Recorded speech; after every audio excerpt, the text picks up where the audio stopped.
भक्तगणों, आज आप वाल्मीकि रामायण किष्किंधा कांड पंचम सर्ग में श्री राम और सुग्रीव की मैत्री तथा श्री राम द्वारा बाली वध की प्रतिज्ञा यह कथा आपको सुनाऊंगा। आप उसको ध्यानपूर्वक सुने।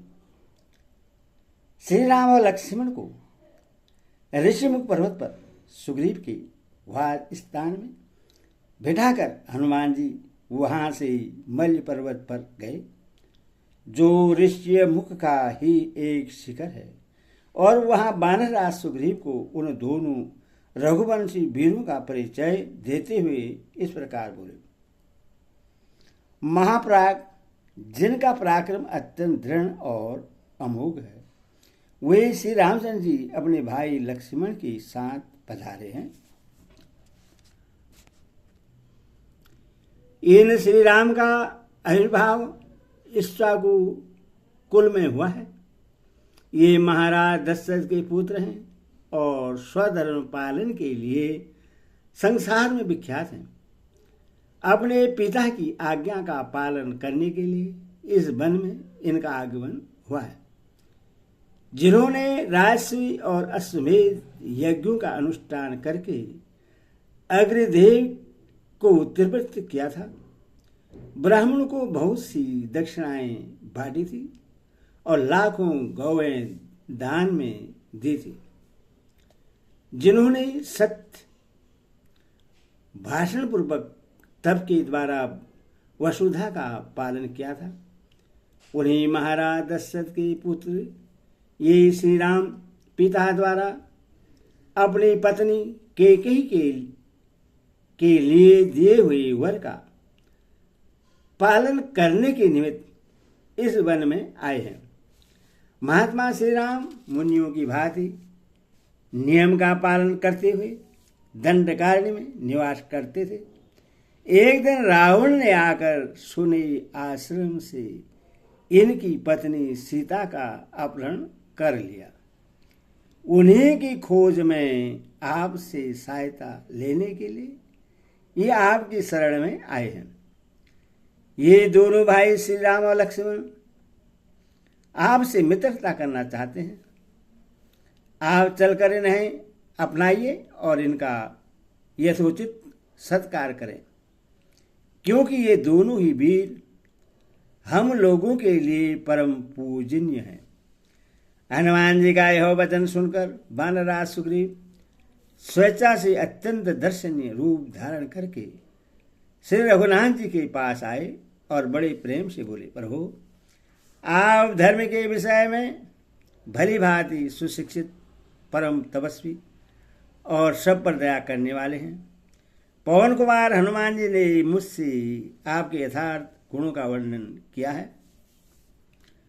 भगवान, मैं वानर हूं और आप नर। मेरे साथ जो आप मैत्री करना चाहते हैं, इसमें मेरा ही सत्कार है और मुझे ही उत्तम लाभ प्राप्त हो रहा है। यदि मेरी मैत्री आपको पसंद हो तो मेरा यह हाथ फैला हुआ है, आप इससे अपने हाथ में ले लें और परस्पर मैत्री का अटूट संबंध बना रहे, इसके लिए स्थिर मर्यादा बांध दें। सुग्रीव का यह सुंदर वचन सुनकर भगवान श्री राम का चित्त प्रसन्न हो गया। उन्होंने अपने हाथ से उनका हाथ पकड़कर दबाया और सौहार्द का आश्रय ले बड़े हर्ष के साथ शोक पीड़ित सुग्रीव को छाती से लगा लिया। सुग्रीव के पास जाने से पूर्व हनुमान जी ने पुनः भिक्षु रूप धारण कर लिया था। श्री राम सुग्रीव की मैत्री के समय शत्रुदमन हनुमान जी ने भिक्षुक रूप को त्याग कर अपना स्वाभाविक रूप धारण कर लिया और दो लकड़ियों को रगड़कर आग पैदा की। तत्पश्चात उस अग्नि को प्रज्वलित करके उन्होंने फूलों द्वारा अग्निदेव का सादर पूजन किया। फिर एकाग्रचित हो श्री राम और सुग्रीव के बीच में साक्षी के रूप में उस अग्नि को प्रसन्नतापूर्वक स्थापित किया गया। इसके बाद सुग्रीव और श्री रामचंद्र जी ने उस प्रज्वलित अग्नि की प्रदक्षिणा की और दोनों एक दूसरे के मित्र बन गए। इससे उन वानरराज तथा श्री रघुनाथ जी दोनों के हृदय में बड़ी प्रसन्नता हुई। वे एक दूसरे की ओर देखते हुए तृप्त नहीं होते थे।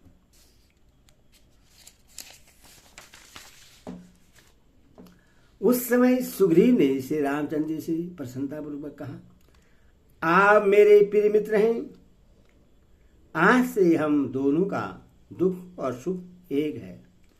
यह कहकर सुग्रीव ने अधिक पत्ते और फूलों वाली साल वृक्ष के एक शाखा तोड़ी और उससे बिछाकर वे श्री रामचंद्र जी के साथ उस पर बैठे।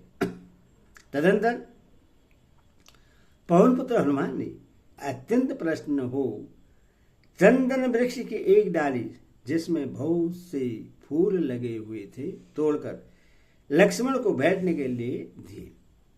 इसके बाद हर्ष से भरे हुए सुग्रीव ने, जिनके नेत्र हर्ष से खिल उठे थे, उस समय भगवान श्री राम से स्त्रीगत मधुर वाणी में कहा, श्री राम, मैं घर से निकाल दिया गया हूं और भय से पीड़ित होकर यहां विचरता हूं। मेरी पत्नी भी मुझसे छीन ली गई। मैंने आतंकित होकर वन में इस दुर्गम पर्वत का आश्रय लिया है। रघुनंदन, मेरे बड़े भाई बाली ने मुझे घर से निकालकर मेरे साथ बैर बांध लिया है। उसी के त्रास और भय से उद्भ्रांत चित्त होकर मैं इस वन में निवास करता हूं। महाभाग, बाली के भय से पीड़ित हुए मुझ सेवक को आप अभयदान दीजिए। ककुस्थ आपको ऐसा करना चाहिए जिससे मेरे लिए किसी प्रकार का भय न रह जाए। सुग्रीव के ऐसा कहने पर धर्म के ज्ञाता धर्मवत्सल